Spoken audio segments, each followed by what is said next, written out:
I was about 7 years old, and we had a family get-together at my grandparents' house. And one of my uncles was an inventor for Bell Labs, an extremely successful inventor. Sweet dreams, little friends. And now for the Mandarin. First, I better check my energy gauge.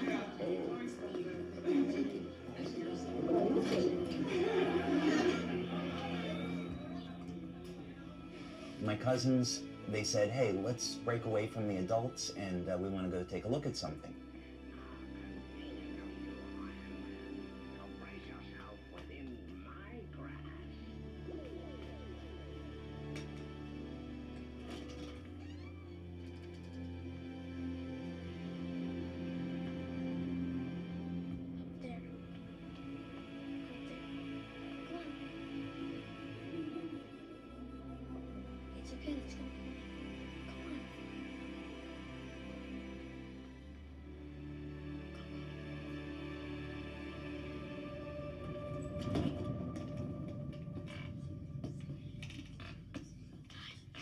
So we went up into the attic.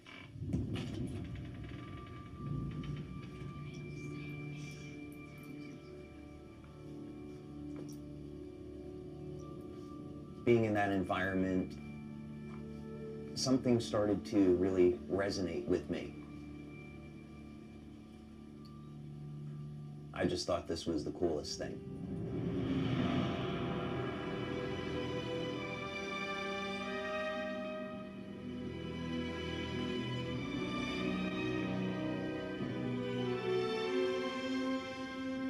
And when we got up there was something covered by this blanket. My cousins took the blanket off, and I saw this incredible machine. It had all of these tubes, electronic controls, dials, and I was immediately fascinated.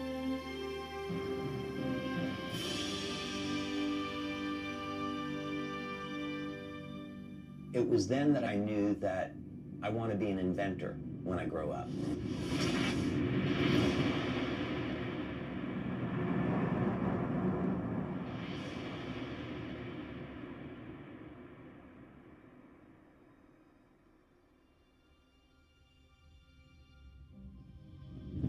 My name is David Schmidt. I am a husband, father, inventor, and the CEO and founder of Lifewave.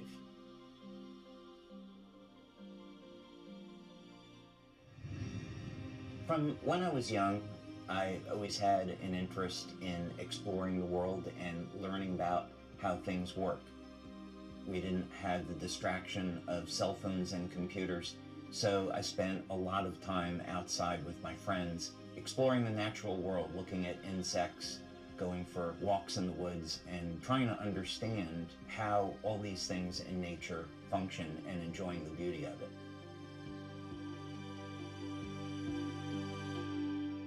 So we've asked science to tell us who we are. We have an answer, and many scientists are not comfortable with where that answer is leading.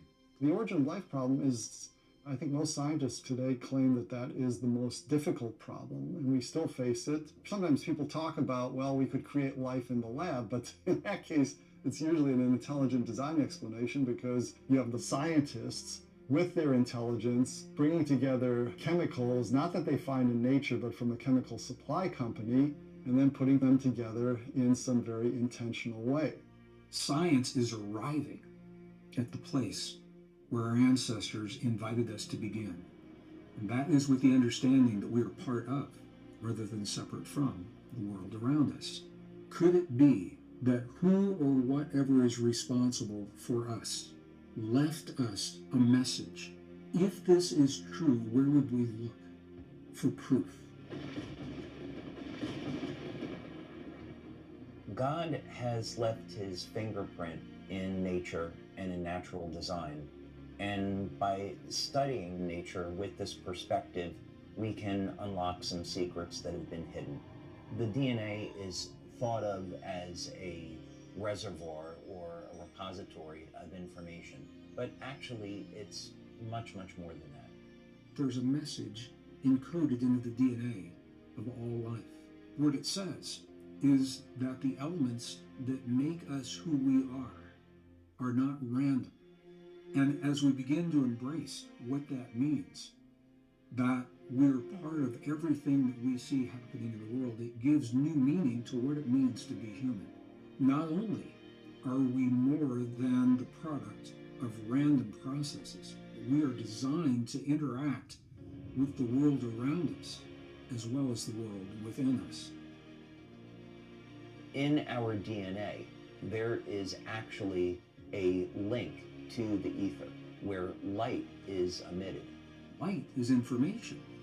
We are constantly receiving information and transmitting information into the world around us, into the field around us. Light, as it turns out, is the primary control mechanism for everything else that happens in the body.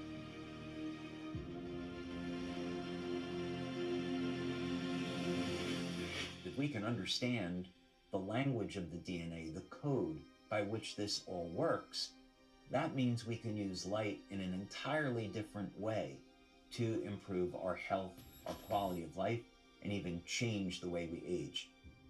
What if we could have an external electromagnetic field that would essentially reset the stem cells that are already in our bodies and get them to function like younger, healthier cells? What if we could embed wavelengths of light into water that would trigger the regenerative mechanisms and cause people to heal at a rate as when they were younger?